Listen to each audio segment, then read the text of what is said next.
Tusalie kwenye masuala ya elimu ambapo mtaala wa elimu wa taifa unaendelea kuainishwa na kuboreshwa na tarajiwa kupigwa jeki zaidi kwa kujumuishwa sekta ya mabadiliko ya tabia nchi.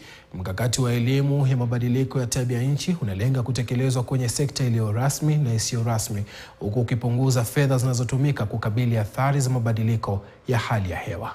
Ya pato lake la kitaifa kushughulikia majanga yanayotokana na mabadiliko tabia nchi, fedha ambazo washikadau katika sekta ya mabadiliko ya tabia nchi wanasema kuwa zinaweza kutumika kuleta maendeleo chanya katika sekta mbalimbali nchini.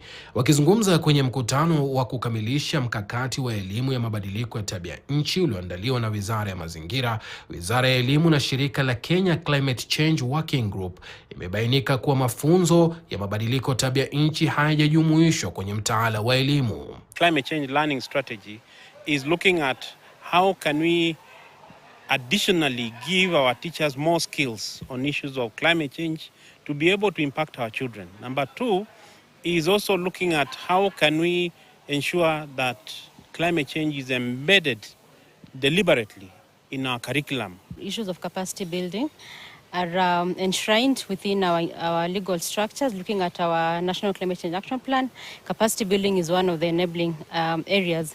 And also under the UNFCCC framework, the Action for Climate Empowerment also speaks on issues of capacity building. And that's why we feel that this strategy is quite timely in terms of mainstreaming climate change awareness across the systems, to the individuals, and across all the sectors. The climate change learning strategy has come at a time when it is really very, very crucial and very, very necessary for at least more people on the forefront and to understand what climate change actions are. Warsha hii ikifanyika wakati ambapo Wizara ya Elimu kupitia taasisi ya uboreshaji mtaala KICD ikiendelea kuainisha na kuboresha mtaala mpya wa CBC, hasa baada ya jopo kazi la elimu kupendekeza kujumuishwa kwa mafunzo ya mabadiliko ya tabia nchi kwenye mtaala wa elimu. There has been a review of the curriculum. We call it rationalization of the curriculum in line with the recommendations of the Working Party report. All these issues have been taken into consideration. So I think I can confidently say that our concerns here with regard to the curriculum have been addressed, and the issues actually started being addressed by the output of the Working Party report. Aidha, kwa mujibu wa mwenyekiti wa shirika la KCCWG John Kioli, mkakati huo pia utazilenga taasisi za mafunzo ya kiufundi, akikariri kuwa ndio suluhisho la kawi safi na endelevu ambayo itapunguza pakubwa uchafuzi wa hali ya hewa inayotokana na utumizi wa kuni na makaa.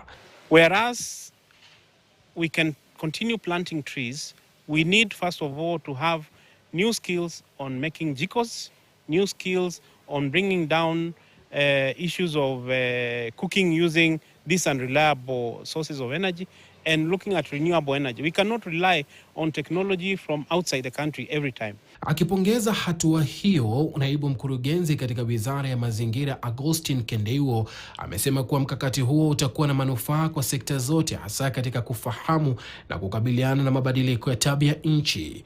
You hear people talk about climate change, they talk about climate change adaptation, climate change mitigation, and no one talks about climate change capacity building. So you realize that we are talking to ourselves. A few of us who understand what climate change adaptation is, a few of us who understand what climate change mitigation is, will always remain there. But no action on the ground will ever happen until we ensure that those at the forefront of climate action actually understands what climate change is. Mkakati huo wa elimu upo katika awamu yake ya mwisho, ukisubiri kuzinduliwa rasmi baada ya kuchukua takriban miaka 4 kuubuni na kuutengeneza, na utalenga kujumuishwa kwenye ngazi zote za elimu na kuboresha mafunzo, viwango vya uelewa na vyanzo vya mabadiliko ya tabia nchi na jinsi ya kuhimili na kudhibiti hali hiyo. Suleiman Yeri, KTN News. Naam, tusonge mbele.